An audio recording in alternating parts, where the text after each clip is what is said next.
Come on in, the water is warm, Joe. In April of 2019, then presidential candidate California Senator Kamala Harris was gently ribbing former Vice President Joe Biden, who hadn't yet announced whether he'd join the already crowded Democratic field. Just a couple days later, and Biden was all in. That's why today I'm announcing my candidacy. And the race was on. Contentious moments between the two, often leading the news cycle. Early frontrunner Joe Biden taking hits on stage from Senator Kamala Harris. Kamala Harris just knocked this guy on his seat. It was clear to me when I watched that Kamala is not running for vice president. She's running for president. Just over a year later, they've gone from primary sparring partners to political allies. I don't hold grudges, and I've made it really clear that I don't hold grudges. Mr. Biden, fulfilling his campaign promise to choose a woman, has named Ms. Harris as his running mate, which would make her the first black woman nominated for vice president by a major party. Her selection comes at a time of national reckoning on matters of race and justice. Here's how her career and life story brought her to this moment. My parents first met as graduate students at UC Berkeley, where they were active in the civil rights movement. My father, Donald, came from Jamaica to study economics. My mother, Shamala, came from India to study the science of fighting disease. Ms. Harris grew up in Oakland, California, graduated from Howard University in Washington, D.C., then returned to California for law school. She became a prosecutor and was elected district attorney of San Francisco in 2004, and then in 2011, Attorney General of California. In 2017, she became the first black person to represent California in the U.S. Senate. I say we must measure up to our words and fight for our ideals, because the critical hour is upon us. In January of 2019, she announced she was running for president. Let's do this!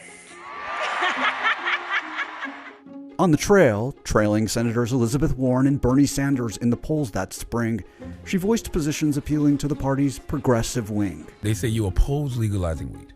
That's not true. I know. and look, I joke about it, half joking. Half my family's from Jamaica. Are you kidding me? But it was Mr. Biden who was the frontrunner, and in a debate at the end of June last year, she took him on. Homing again on his record on race, the freshman senator confronted the former vice president for comments he made about working with segregationists in the Senate decades ago. You also worked with them to oppose busing. And, there was a little girl in California who was part of the second class to integrate her public schools. And she was bused to school every day. And that little girl was me. I did not praise racist. That is not true. Do you agree today that you were wrong to oppose busing in America then? No. Do you agree? I did not oppose busing in America. What I opposed is busing ordered by the Department of Education.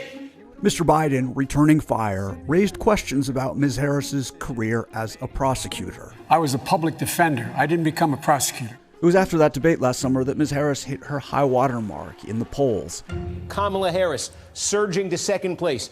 Speaking to the National Urban League, Ms. Harris defended her role as a black woman who worked in law enforcement. Why do we only have to be on the outside, on bended knee or trying to break down the door? Shouldn't we also have a role on the inside, where the decisions are being made? In one debate, Mr. Biden accused Ms. Harris of failing to disclose to defendants evidence of past police misconduct. She didn't do that. She never did it. And so what happened? Along came a federal judge and said, enough, and he freed 1,000 of these people.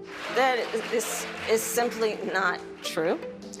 And as Attorney General of California, where I ran the second largest Department of Justice in the United States, second only to the United States Department of Justice, I am proud of the work we did, work that has received national recognition for what has been the important work of reforming a criminal justice system and cleaning up the consequences of the bills that you passed when you were in the United States Senate for decades. As summer turned to fall, Ms. Harris fell from the top tier. Her campaign was faltering. She was also failing to catch fire with black voters and her party's progressives. Then in December, she dropped out of the race. My campaign for president simply does not have the financial resources to continue. She is really a solid person. And we're loaded with talent.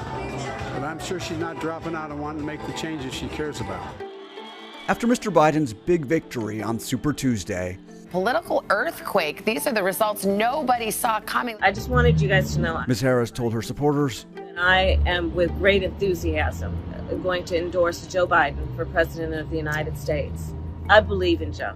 Back in the Senate, in the aftermath of George Floyd's killing while in police custody, she became a leading Democratic voice for reforming law enforcement.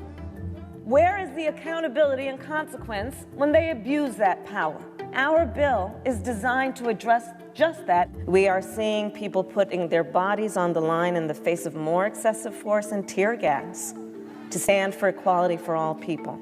Now, the 55-year-old senator joins Mr. Biden for an unpredictable 3 months.